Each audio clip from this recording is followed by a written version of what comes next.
പഴതോരും മുൻപേയുടെ വരാൻ പോകുന്ന കഥയിലേക്ക് എല്ലാവർക്കും സ്വാഗതം.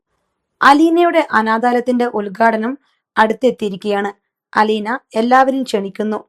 മനുവിനെ ക്ഷണിച്ചപ്പോൾ മനു അലീനയെ വലിയ രീതിയിൽ ഗൗനിച്ചില്ല. അലീനയ്ക്ക് സങ്കടമാവുന്നു.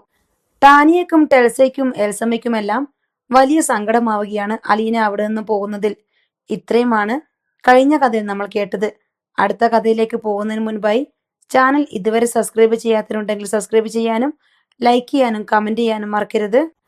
എൽസമ്മയെ പറഞ്ഞു തിരുത്താൻ ശ്രമിക്കുകയാണ് അലീന.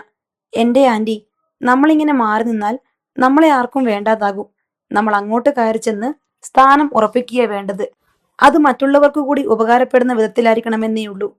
ഞാൻ കയ്യും കെട്ടി കുറെ കാലം വെറുതെ ഇരുന്നാൽ എന്നെയും ആർക്കും വേണ്ട. നമ്മൾ അരി വാങ്ങിക്കുന്ന കടയിലെ കച്ചവടക്കാരൻ കടപൂട്ടി വീട്ടിൽ ചെന്ന് വെറുതെ ഇരുന്നാൽ അയാളെ നമുക്ക് വേണോ? നമ്മൾ അടുത്ത കടയിൽ പോകും. നമ്മളെ ആർക്കെങ്കിലും വേണോ എന്നറിയാൻ ഒരു മൂലയ്ക്ക് മാറി ഒതുങ്ങിയിരിക്കുകയല്ല വേണ്ടത്. അങ്ങോട്ട് ചെന്ന് ഞാൻ ഒട്ടും മോശക്കാരിയല്ല എന്ന് കാണിച്ചു കൊടുക്കണം. ഈ വീട്ടിൽ ആന്റിയുടെ സഹായം എവിടെയെല്ലാം ആവശ്യമുണ്ട്. ഈ വീട് ഭരിക്കേണ്ടത് ആന്റിയല്ലേ? ആന്റി ഒരു വാക്കു പറഞ്ഞാൽ അതിനൊരു എതിർവാക്കുണ്ടോ? ഞാൻ ഈ വീട് ഭരിച്ചോണ്ടിരുന്നവളാ. എന്റെ വാക്കിന് വിലയില്ലെന്ന് മനസ്സിലായപ്പോഴാ ഞാൻ ഇവിടുന്ന് പോയത്. ഭരിക്കുക എന്ന് പറഞ്ഞാൽ മറ്റുള്ളവരുടെ മേൽ അധികാരം പ്രയോഗിക്കുക എന്നാണോ? നല്ല ഭരണമെന്ന് പറഞ്ഞാൽ നല്ല സേവനമെന്ന അർത്ഥം. വേണ്ടതെല്ലാം എല്ലാവർക്കും എത്തിച്ചു കൊടുക്കുക. ഹൃദയം പോലെ പ്രവർത്തിച്ചുകൊണ്ടിരിക്കണം. നല്ല വീട്ടമ്മ. ഹൃദയത്തിന്റെ ജോലി എന്താ? എല്ലാ അവയവങ്ങളിലേക്കും രക്തവും അതുവഴി പോഷകങ്ങളും ഓക്സിജനും എത്തിച്ചു കൊടുക്കുക. തിരിച്ചു കിട്ടുന്നത് മലിന രക്തമാണ്. അതും ശുദ്ധീകരിച്ച് വിടുകയാണ്. നമ്മുടെ ഒരവയവത്തിൽ പോലും ഒരധികാരവും അടിച്ചേൽപ്പിക്കുന്നില്ല ഹൃദയം.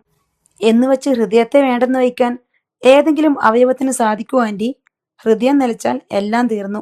ഹൃദയത്തിന്റെ ആഗ്രഹം അനുസരിച്ചല്ല ശരീരം പ്രവർത്തിക്കുന്നത്. ശരീരത്തിന്റെ ആഗ്രഹം അനുസരിച്ച് ഹൃദയം പ്രവർത്തിക്കുകയാണ്. നമ്മുടെ കാലുകൾ ഓടുമ്പോൾ ഹൃദയം അതിനൊപ്പിച്ച് മിടിപ്പിന് വേഗം കൂടുന്നു. കൈകൊണ്ട് അതിവേഗം ജോലി ചെയ്യുമ്പം ഹൃദയം വേഗത്തിൽ രക്തം പമ്പ് ചെയ്യുന്നു. ആന്റിക്ക് ഇനിയാണെങ്കിലും ഈ കുടുംബത്തിന് ഹൃദയമാകാൻ സാധിക്കും. എല്ലാവർക്കും എല്ലാം എത്തിച്ചു കൊടുക്കണം.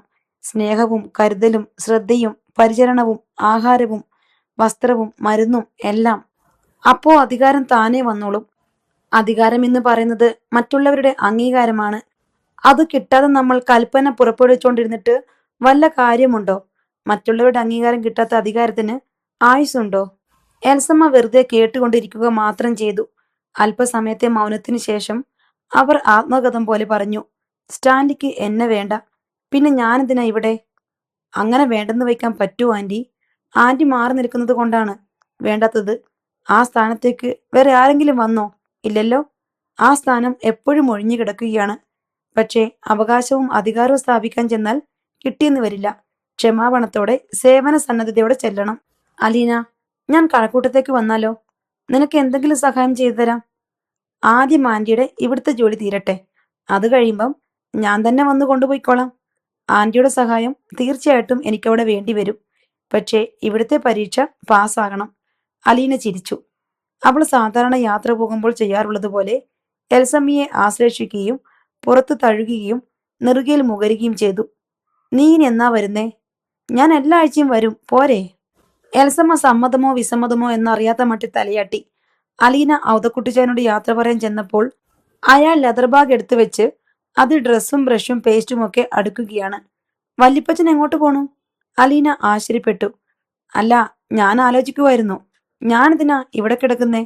ഞാനും കൂടി കഴക്കൂട്ടത്ത് വന്ന അവിടെ എന്തെങ്കിലും ചെയ്യാമല്ലോ. ഒരു മേശ പിടിച്ച് അങ്ങോട്ടോ ഇങ്ങോട്ടോ മാറ്റിയിടണമെങ്കിൽ പോലും നിനക്കൊരാളിന്റെ സഹായം വേണ്ടേ? വല്യപ്പച്ച, അവിടുത്തെ താമസ സൗകര്യമൊക്കെ തീരെ പരിതാപത്തിലാ. എന്നെപ്പോലത്തെ മനുഷ്യരല്ലേ അവിടെയും താമസിക്കുന്നേ. പിന്നെന്താ? വല്യപ്പച്ചൻ പൊല്ലൂർക്ക് പോവുകയാണെന്നല്ലേ ആദ്യം പറഞ്ഞത്? അവിടേക്കൊക്കെ എപ്പോഴാ പോകാൻ മേലാത്തെ? ഞാൻ നോക്കിയപ്പം കഴക്കൂട്ടത്ത് ഒരു മേൽനോട്ടത്തിന്റെ കുറവുണ്ട്. നീ ഒറ്റ വരുത്തിയല്ലേ ഉള്ളൂ എല്ലാം നോക്കാൻ. ഒക്കെ നേരെയായി കഴിയുമ്പം ഞാനിങ്ങ് തിരിച്ചു പോന്നോളാം.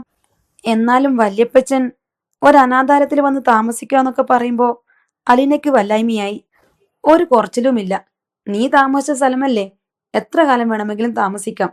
അല്ലെങ്കിൽ തന്നെ ഞാനൊക്കെ ഇനി എത്ര നാളുണ്ട്?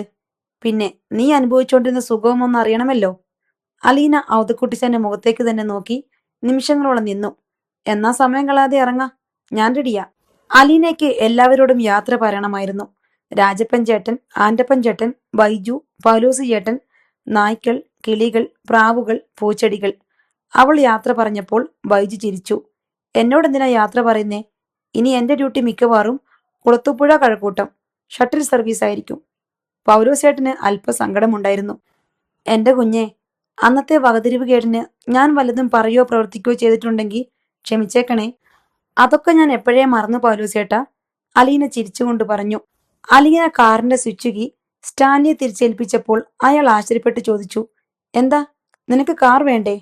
വേണ്ട പപ്പായെ, അത് ശരിയാവില്ല. ഒരു ഓർഫനേജ് നടത്തുമ്പം ഞാനും അവരുള്ളവരെ പോലെ തന്നെ ആയിരിക്കണം. ഞാൻ മാത്രം കാറിൽ സഞ്ചരിക്കുന്നത് മോശമല്ലേ? പക്ഷേ നിനക്ക് ആവശ്യം വരും. ഇടയ്ക്കിടയ്ക്ക് ഇവിടെ വരണ്ടേ? ഞാൻ പോകേണ്ടെന്ന് പറഞ്ഞാലും നീ കടപ്പാട്ടൂരും പോകുമല്ലോ. ബസ്സുണ്ടല്ലോ പപ്പ ഇഷ്ടം പോലെ, അത് മതി. സ്റ്റാൻലിക്ക് ഇച്ഛാഭംഗമായി. തന്റെ മകൾ എവിടെയും ഉയർന്നു നിൽക്കണമെന്നും അവൾക്ക് സാമാന്യ സുഖസൗകര്യങ്ങൾ ഉണ്ടായിരിക്കണമെന്നും അയാൾ ആഗ്രഹിച്ചു. ഓർഫനേജ് നടത്തുന്നു എന്ന് വെച്ച് നീയൊരു അനാഥയായി മാറുമോ? ഇല്ലല്ലോ. അനാഥയല്ലല്ലോ ഇപ്പം ഞാൻ.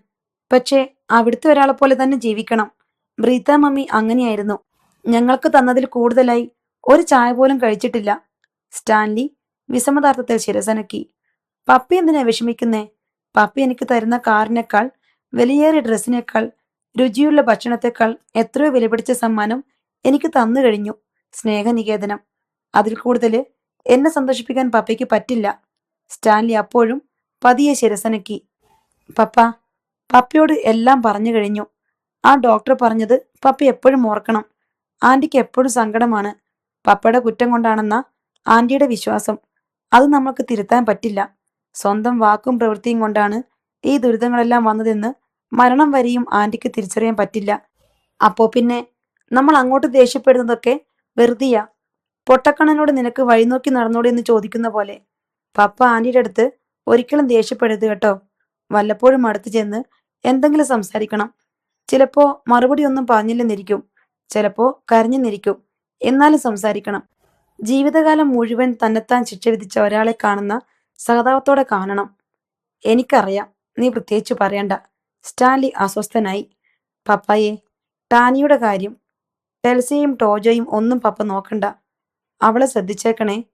ഞാൻ പോയി കഴിയുമ്പം എന്റെ സ്ഥാനത്ത് അവളായിരിക്കണം. എന്ത് കാര്യത്തിനും പപ്പ അവളെ വിളിച്ചേക്കണം. അവളുടെ സഹായം ഇല്ലെങ്കിൽ പപ്പയ്ക്ക് ജീവിക്കാൻ പറ്റില്ലെന്നൊരു തോന്നലുണ്ടാക്കണം. ആന്റിയുടെ സ്വഭാവം കുറച്ചൊക്കെ അവൾക്ക് കിട്ടിയിട്ടുള്ളത് കൊണ്ടാ ഞാൻ ഈ പറയുന്നേ.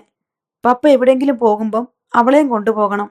എന്റെ മോളാണെന്നും പറഞ്ഞ് ആർക്കെങ്കിലും പരിചയപ്പെടുത്തുമ്പം അവളുടെ തോളത്തൊന്ന് ചേർത്ത് പിടിച്ചേക്കണേ. അപ്പോ ഒരു മകൾക്കുണ്ടാവുന്ന അഭിമാനവും സന്തോഷവും എത്രയാണെന്ന് പറഞ്ഞറിയിക്കാൻ വയ്യ. അലീനയുടെ സ്വരമൊന്നിടറി. അവൾ അല്പസമയം മിണ്ടാതെ നിന്നു. സ്റ്റാൻലിയും ശബ്ദിച്ചില്ല. ടെൽസയുടെയും ടോജോയുടെയും കാര്യം അവൾ ശ്രദ്ധിച്ചോളും.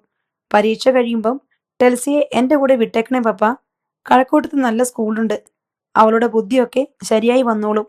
നീ കാറ് ശരിക്കും വേണ്ടെന്ന് വെച്ചതാണോ? സ്റ്റാൻലി ചോദിച്ചു. എനിക്കവിടെ ഇതുകൊണ്ടൊരു പ്രയോജനവുമില്ല പപ്പ. പിച്ചക്കാരൻ പുത്തൻ ഹീറോ ഹോണ്ടയിൽ നടന്ന് ഭിക്ഷ യാചിക്കുന്ന പോലെ ഇരിക്കും. സ്റ്റാൻലിക്ക് അത് കേട്ട് ചിരി വന്നുവെങ്കിലും അയാൾ അത് അടക്കി പിടിച്ചു. ശരി, എന്നാൽ പോകാം. വല്യപ്പച്ചനും നമ്മുടെ കൂടെ വരുന്നുണ്ട് പപ്പ, അലീന രഹസ്യം പോലെ പറഞ്ഞു. അതെന്തിന്? സ്റ്റാൻലിക്ക് പെട്ടെന്ന് ചുണ്ടി വന്നു. പോരട്ടെന്നേ, പപ്പ ദേഷ്യപ്പെടണ്ട. അവിടെ വന്ന് ആവശ്യമില്ലാത്തിടത്തെല്ലാം തലയിടും. നിനക്ക് പാരയാകുമേ. പറഞ്ഞില്ലെന്ന് വേണ്ട. അത് ഞാൻ നോക്കിക്കൊള്ളാം പപ്പ. അവിടെ താമസിക്കാനാണോ? ആണെന്ന് തോന്നുന്നു പപ്പ. പണ്ട് പപ്പയുടെ മോളെ അങ്ങോട്ടേക്ക് അയക്കാൻ ചരടുവഴി നടത്തിയതിന്റെ ഓർമ്മ കാണും. എന്നെ മാത്രമല്ലല്ലോ, ചിന്നുമോളെയും. ശരി ശരി, ഒക്കെ നീ എടുത്തു വെക്കുന്ന ഭാരം. പോകാം. സ്റ്റാൻലി മുൻപേ ഇറങ്ങി. തന്റെ ബാഗുമായി അലീനയും സിറ്റൗട്ടിൽ വന്നു. ടാനിയയും ടോജോയും ടെൽസയും സിറ്റൗട്ടിലുണ്ടായിരുന്നു. അലീന അവരെ ആശ്ലേഷിച്ച് ഉമ്മ നൽകി. പൗലോസിയേട്ടനും ആന്റപ്പനും രാജപ്പനും കാർപോർച്ചിൽ വന്ന് നിന്നു. എല്ലാവരോടും ഒരിക്കൽ കൂടി യാത്ര പറഞ്ഞ് അലീന കാറിൽ കയറി. ബൈജുവാണ് കാർ ഓടിക്കുന്നത്. വീണ്ടും വരുമെങ്കിലും ഇതൊരു മടക്കയാത്രയാണെന്ന് അലീനയ്ക്ക് അറിയാമായിരുന്നു. കടപ്പാട്ടൂരെ അച്ഛനോടൊപ്പം ഇവിടേക്ക് വന്നത് അവൾ ഓർത്തു. ഇന്ന് തിരിച്ചു പോവുകയാണ്. ഇടത്താവളങ്ങൾ ഉപേക്ഷിച്ച് പണ്ടത്തെ അനാഥത്വത്തിന്റെ ഇളം തൊട്ടിലേക്ക്. മുറ്റത്ത് നിന്ന് കാർ ചെരുവിലേക്ക് ഇറങ്ങിയപ്പോൾ അലീന തിരിഞ്ഞു നോക്കി. എല്ലാവരും അവിടെ തന്നെ നിൽപ്പുണ്ട്. സിറ്റൗട്ടിലും കാർ പോർച്ചിലും. ടെറസ കണ്ണു തുടച്ചുകൊണ്ടാണെങ്കിലും കൈ വീശുന്നത് കാണാമായിരുന്നു. എന്റെ അറിവ് ശരിയാണെങ്കിൽ ഈ കൊച്ചു കേരളത്തിൽ 1500-ലധികം അനാഥാലയങ്ങൾ ഉണ്ടെന്നാണ് ഒരേകദേശ കണക്ക്. ഓരോ അനാഥാലയത്തിലും ശരാശരി 50-ൽ പരം അനാഥരും. ഉദ്ഘാടകനായ MLA പ്രസംഗം കേട്ടുകൊണ്ട് ഏതാണ്ട് 1000-ഓളം വരുന്ന ജനക്കൂട്ടം സ്നേഹനികേതനത്തിന്റെ മുറ്റത്ത് കെട്ടിയ താൽക്കാലിക പന്തലിലും ചെത്തിയൊരുക്കിയ തൊടിയിലുമായി നിൽപ്പുണ്ടായിരുന്നു. സ്നേഹനികേതനം അനാഥരുടെ അഭയകേന്ദ്രം എന്ന് ഗേറ്റിനു മുകളിൽ കമനാകൃതിയിൽ എഴുതി സ്ഥാപിച്ച ബോർഡ് മുതൽ സ്നേഹനികേതനത്തിന്റെ വരാന്ത വരെ തോരണങ്ങൾ കൊണ്ട് അലങ്കരിച്ചിട്ടുണ്ട്. MLA സതീശൻ പ്രസംഗം തുടരുകയാണ്. അനാഥർ എന്ന് പറയുമ്പോൾ അവർ നമ്മുടെയൊന്നും കൂട്ടത്തിൽ പെട്ടവരല്ല. അവർ വേറെയൊരു തരം വർഗമാണ്. അധികം ഇടപഴകാൻ കൊള്ളാത്ത കൂട്ടനാണ്. അവർ വേറെയേതോ നാട്ടിൽ നിന്ന് വരുന്നവരാണ്. നമ്മുടെ ആരുമല്ല. ഇതൊക്കെയാണ് നമ്മുടെ ഒരു ശരാശരി മലയാളിയുടെ ചിന്ത. സമാധാനത്തോടെ ജീവിച്ചു പോരുന്ന മലയാളിയുടെ മനസാക്ഷിയെ ചൂഷണം ചെയ്യാൻ വരുന്ന ഒഴിയാബാധയായി നമ്മൾ അനാഥരെ കാണുന്നു. അവരെ നമ്മൾ തീണ്ടപ്പാടകലെ നിർത്തിക്കൊണ്ട് ഉച്ഛിഷ്ടം പോലെ എന്തെങ്കിലും എറിഞ്ഞു കൊടുക്കുന്നു. വാസ്തവത്തിൽ അന്യരാണോ അനാഥർ? ഒരു സമൂഹത്തിന്റെ മുഖത്തെ വേദനിക്കുന്ന മുറിവുകളാണ് അവർ. അവർ എവിടെ നിന്നാണ് വരുന്നത്? നമ്മുടെ സമൂഹത്തിൽ നിന്ന് തന്നെയാണ്. നമ്മുടെ കാപട്യത്തിൽ നിന്നും നമ്മുടെ തന്നെ സ്നേഹശൂന്യതയിൽ നിന്നുമാണ് അനാഥരുണ്ടാകുന്നത്. ഒരു സമൂഹത്തിന്റെ മനോഭാവത്തിൽ നിന്നാണ് അനാഥർ ജനിക്കുന്നത്. നമ്മുടെയൊക്കെ ദൗർബല്യത്തിൽ നിന്നും വീരത്വത്തിൽ നിന്നുമാണ്. ഓരോ അനാഥയ്ക്കും വേണ്ടത് നമ്മൾ അവരുടെ മുഖത്തേക്ക് വലിച്ചെറിയുന്ന സാതാപം പുരണ്ട സൗജന്യമല്ല, ഉച്ഛിഷ്ടമല്ല. അവർക്ക് നമ്മൾ നിഷേധിച്ച സ്നേഹവും സുരക്ഷിതത്വവുമാണ്. വാസ്തവത്തിൽ അവരാരും അനാഥരല്ല. ഒരാളും അനാഥനായി ജനിക്കുന്നില്ല. എവിടെയെല്ലാമോ അച്ഛനും അമ്മയും കൂടപ്പിറപ്പുകളും ബന്ധുജനങ്ങളുമുള്ള അനാഥരാണ് അവർ. അവർ സമൂഹത്തിൽ നിന്ന് ഉപേക്ഷിക്കപ്പെടുക മാത്രമേ ചെയ്യുന്നുള്ളൂ. അങ്ങനെ ഉപേക്ഷിക്കപ്പെട്ട ഒരു പെൺകുട്ടി പിഞ്ചു പൈതലായിരുന്നപ്പോൾ മുതൽ 23 വർഷക്കാലം അനാഥത്വത്തിന്റെ കയ്പും കണ്ണീരും രുചിച്ച് ഇതേ സ്നേഹനികേതനിൽ വളർന്ന പെൺകുട്ടി അവളുടെ അച്ഛനമ്മമാരെയും ബന്ധുജനങ്ങളെയും എല്ലാം തിരിച്ചറിഞ്ഞ് അവരോടൊപ്പം 2 വർഷത്തോളം താമസിച്ച ശേഷം വീണ്ടും തിരിച്ചു വന്നിരിക്കുകയാണ്. നിറം പിടിപ്പിച്ച സ്വപ്നങ്ങൾ കാണേണ്ട ഈ പ്രായത്തിൽ സമ്പന്നതയുടെ മടിത്തട്ടിൽ നിന്ന് വീണ്ടും എന്തിനാണ് അവൾ തിരിച്ചു വന്നിരിക്കുന്നത്? ഇന്നും പീഡികത്തിണ്ണയിലും കുപ്പത്തൊട്ടിയിലും ഉപേക്ഷിക്കപ്പെടുന്ന അനാഥ ശിശുക്കളെ വാരിയെടുത്ത് മാറോടണയ്ക്കാൻ, ഇന്നും നമ്മുടെ സമൂഹം കരിമ്പിൻ ചണ്ടി പോലെ പുറന്തള്ളുന്ന വൃദ്ധന്മാരെയും വൃദ്ധകളെയും സ്വീകരിച്ച് ആശ്വസിപ്പിക്കാൻ, പീഡിതരും ഏകാകികളും നിരാലംബരുമായ പെൺകുട്ടികൾക്ക് അഭയമേകാൻ, അതിനുവേണ്ടിയാണ് ആ പെൺകുട്ടി തനിക്ക് ലഭിക്കുമായിരുന്ന സർവൈശ്വര്യങ്ങളും സർവസമ്പത്തും സകല ബന്ധുമിത്രാദികളെയും വിട്ട് ഈ പ്രസ്ഥാനം ഏറ്റെടുത്ത് നടത്താനായി മുന്നോട്ട് വന്നിരിക്കുന്നത്. 27 വർഷം മുൻപ് ഈ സ്ഥാപനം തുടങ്ങിവെച്ച സ്നേഹമതിയായ പ്രീതാമ്മ പോലും ഒരുപക്ഷെ വിചാരിച്ചിട്ടുണ്ടാവില്ല താൻ സ്ഥാപിച്ച സ്നേഹനികേതനേക്കാൾ അലീന എന്ന പെൺകുട്ടിയെ വളർത്തിക്കൊണ്ടുവന്ന് ഈ സമൂഹത്തിന് ദാനം നൽകിയതാണ് താൻ ചെയ്ത മഹത് കൃത്യമെന്ന്. അവൾ ഇന്ന് ഇവിടെ വീണ്ടും സ്നേഹനികേതന്റെ കൈത്തിരി കൊളുത്തുന്നത് കാണുമ്പോൾ ആ പുണ്യാത്മാവ് എവിടെയോ ഇരുന്ന് ആനന്ദ നിർവൃതി കൊള്ളുന്നുണ്ടാവണം. ഞാൻ നേരത്തെ പറഞ്ഞതുപോലെ സ്വപ്നം കാണേണ്ട ഈ പ്രായത്തിൽ ആ പെൺകുട്ടി ധൈര്യസമേതം ഏറ്റെടുത്ത ത്യാഗോജ്വലമായ ഈ സംരംഭത്തിന് മുന്നിൽ തൊഴുകൈയോടെ നിൽക്കുകയാണ് ഞാൻ. യാതൊരു തടസ്സവുമില്ലാതെ ഈ പ്രസ്ഥാനം നടത്തിക്കൊണ്ടു പോകാനുള്ള ധൈര്യവും ആത്മവിശ്വാസവും സർവേശ്വരൻ അവൾക്ക് നൽകട്ടെ എന്ന് ഹൃദയപൂർവ്വം ആശംസിക്കുന്നു. അവൾക്കിത് ഏറ്റെടുത്ത് നടത്താനുള്ള എല്ലാ സഹായ സഹകരണങ്ങളും നൽകിയ ബന്ധുമിത്രാദികളും തീർച്ചയായും പ്രശംസ അർഹിക്കുന്നുണ്ട്. തുടർന്നും ഈ സന്മനസ് അവർക്കേവർക്കും ഉണ്ടാകട്ടെ എന്ന് പ്രാർത്ഥിക്കുന്നു. അശരണർക്കും അനാഥർക്കും ആലംബമാകാൻ വേണ്ടി ജീവിതം ഒഴിഞ്ഞുവെച്ച ഈ പെൺകുട്ടിക്ക് എല്ലാവിധ സഹായ സഹകരണങ്ങളും നിർലോഭമായി നൽകണമെന്ന് ഇന്നാട്ടുകാരോട് വിനീതമായി അഭ്യർത്ഥിച്ചുകൊണ്ട് ഞാൻ എൻ്റെ വാക്കുകൾ ചുരുക്കുന്നു. MLA പ്രസംഗം അവസാനിച്ചപ്പോൾ രേവതിക്കുട്ടി നിറമിഴികളോടെ അരികെ നിന്ന ബബിതയെ നോക്കി. ആരും കൈയടിക്കുന്നില്ല. വികാരാധീനരായി ഇരിക്കുകയാണ് എല്ലാവരും. ഷെറിൻ രേവതിക്കുട്ടിയെ നോക്കുന്നുണ്ടായിരുന്നു. അവളുടെ കണ്ണിലും നീർത്തിളക്കം കാണാമായിരുന്നു. ബാലചന്ദ്രനാണ് ആദ്യം കൈയടിച്ചത്. തുടർന്ന് അലമാല പോലെ കരഘോഷം പടർന്നു. ബബിത കൈയടിക്കുന്നതിനിടയിൽ നിറമിഴികൾ ഒപ്പി. അവൾ രോഹിത്തും മനുശങ്കറും നിൽക്കുന്നിടത്തേക്ക് നോക്കി. മനുശങ്കറും കൈയടിക്കുന്നുണ്ട്, നല്ല വീറോടെ തന്നെ. അലീനയെ മാത്രം എങ്ങും കാണുന്നില്ല. അഭിനന്ദനങ്ങളും ആശംസകളും വരുമ്പോൾ പതിവ് പോലെ അവൾ പിന്നണിയിലാണ്. ബഹുമാനപ്പെട്ട MLA നിലവിളക്ക് കൊളുത്തി ഉടൻ തന്നെ ഉദ്ഘാടനം നിർവഹിക്കുന്നതാണ് എന്നറിയിപ്പ് മൈക്കിലൂടെ വന്നു. ചടങ്ങ് ആരംഭിച്ചു. സ്റ്റാൻലി പന്തലിന്റെ ഏറ്റവും പിന്നിലായിരുന്നു നിന്നത്. അവിടെ നിന്നാൽ അയാൾക്ക് എല്ലാം കാണാമായിരുന്നു. ആശംസാ പ്രസംഗങ്ങൾ പിന്നെയും ഉണ്ടായിരുന്നു. ഇടവക പള്ളിയിലെ വികാരിയച്ഛൻ, കന്യാസ്ത്രീ മഠത്തിലെ സിസ്റ്റർ സുപ്പീരിയർ, പഞ്ചായത്ത് പ്രസിഡന്റ്, സ്ഥലത്തെ വിവിധ രാഷ്ട്രീയ സാമുദായിക പ്രവർത്തകർ. ഏറ്റവും ഒടുവിൽ നന്ദിയും കൃതജ്ഞതയും പറയാനായി അലീന വേദിയിലേക്ക് ക്ഷണിക്കപ്പെട്ടു. അലീന മൈക്കിന് മുന്നിലേക്ക് വന്നതോടെ പന്തലിൽ നിശബ്ദത പരന്നു. എല്ലാ കണ്ണുകളും അവളിലേക്കായി. പന്തലിൽ ഉണ്ടായിരുന്നവരെല്ലാം നോക്കിയിട്ട് അവൾ നന്ദി പറഞ്ഞു തുടങ്ങി. ആദ്യം അധ്യക്ഷനും ഉദ്ഘാടകനുമായി എത്തിയ സ്ഥലം MLAക്ക്, പിന്നീട് വേദിയിലുണ്ടായിരുന്ന ക്ഷണിക്കപ്പെട്ട പ്രാസംഗികർക്ക്.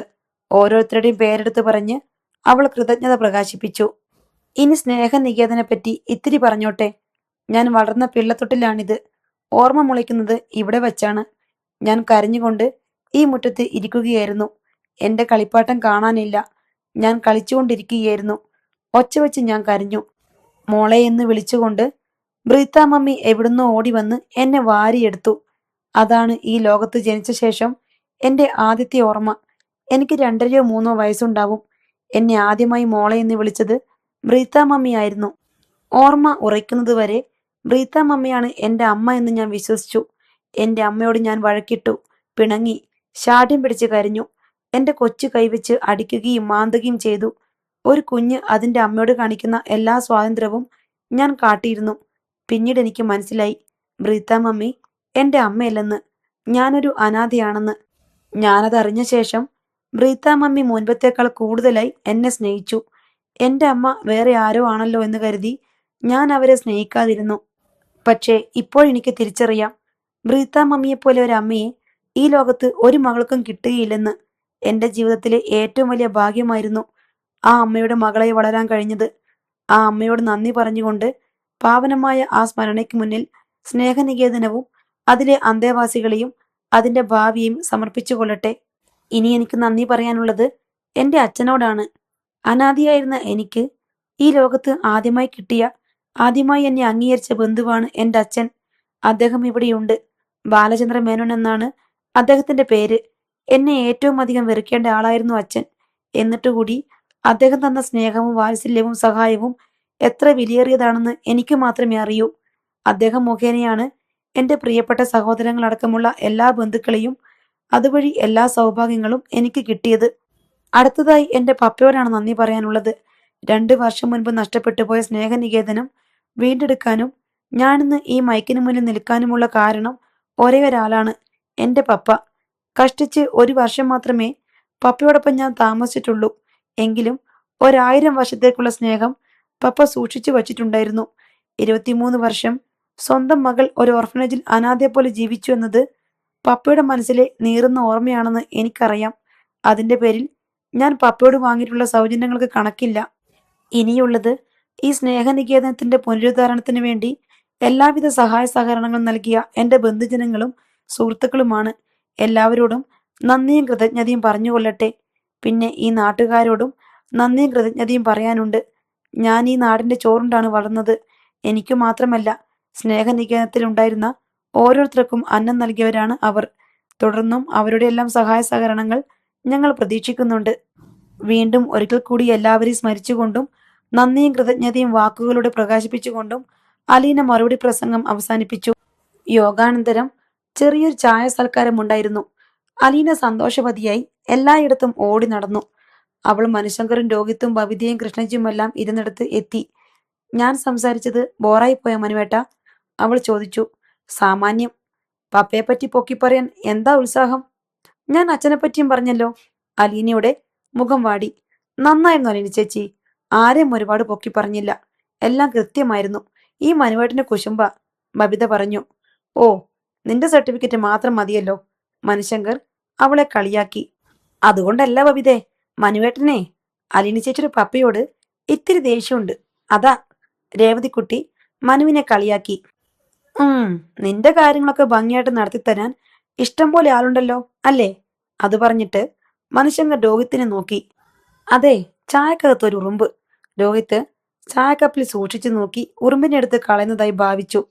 അത് കണ്ട് രേവതിക്കുട്ടി ചിരിച്ചു. മനുവേട്ട, പോണന് മുൻപ് പറയണേ. അലീന അടുത്ത ടേബിളിലേക്ക് ഓടി. ഈ മനുവേട്ടന് ഒരു സ്നേഹവുമില്ല, ബബിത പറഞ്ഞു. മനുവേട്ടൻ വന്നു കണ്ടപ്പം അലീന ചേച്ചിയുടെ സന്തോഷമൊന്ന് കാണണമായിരുന്നു.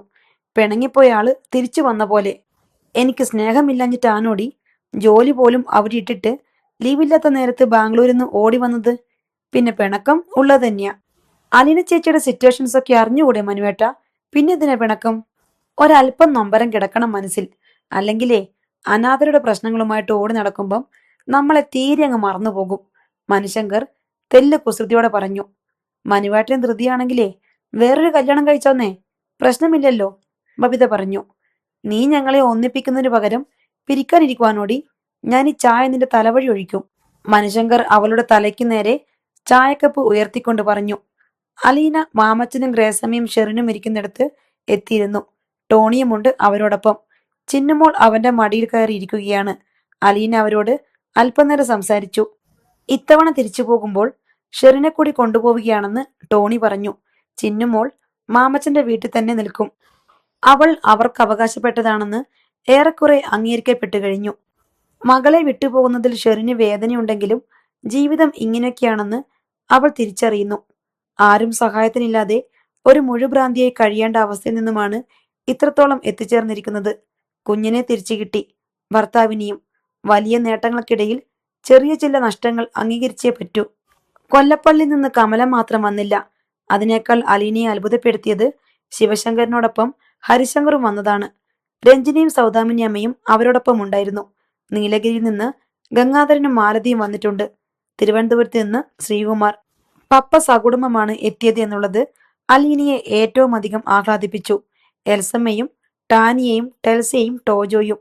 ടെൽസ എന്തെങ്കിലും വികൃതി കാട്ടിയെങ്കിലും എന്ന് ഭയന്ന് ടാനിയ അവളെ അമർത്തിപ്പിടിച്ചു വച്ചിരിക്കുകയാണ്. ആളുകൾ ഒത്തുകൂടുന്നിടത്ത് ചെല്ലുമ്പോൾ ടെൽസ പലപ്പോഴും ടാനിയയ്ക്ക് നാണക്കേടുണ്ടാക്കിയിരുന്നു. അലീന അടുത്തേക്ക് ചെന്നതോടെ ടെൽസ പരാതി കെട്ടഴിച്ചിട്ടു. കണ്ടോ ചേച്ചി, എന്നെ വിടുന്നില്ല, പിടിച്ചു വച്ചിരിക്കുക. അലീന ചെന്ന് അവളെ മോചിപ്പിച്ചു. അടുത്തടുത്ത മേശകളിൽ പുനലൂരിൽ നിന്നും വന്ന ഔസേപ്പച്ചനും ആൽബർട്ടും റോബർട്ടും അവരുടെ കുടുംബാംഗങ്ങളും ഇരിപ്പുണ്ടായിരുന്നു. അലീന ടാനിയയുടെ കരം ഗ്രഹിച്ച് എന്തോ ചോദിക്കാൻ ഭാവിച്ചപ്പോഴേക്കും അവൾ തടഞ്ഞു. അലീന ചേച്ചി എഴുന്നേറ്റ് പോയിക്കോ.